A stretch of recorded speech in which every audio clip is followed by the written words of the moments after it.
খুশি সবাই, আজ ফাগুনি পূর্ণিমা রাতে চলো পলায়ে যাই। ও ভাই ও ভাই, মারো মুঝে মারো, মারো মুঝে মারো।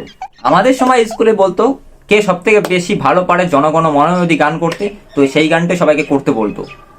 কিন্তু এখন কি গান শোনাচ্ছে এগুলো? চলো পলায়ে যাই। देश संकट में है। আমি খাতায় লিখে দেব, ওই স্কুল থেকে যে পড়াশোনা করবে সে ডাক্তার, ইঞ্জিনিয়ার, পুলিশ হতে পারবে কিনা জানি না, কিন্তু 100% সিঙ্গার হয়ে যাবে।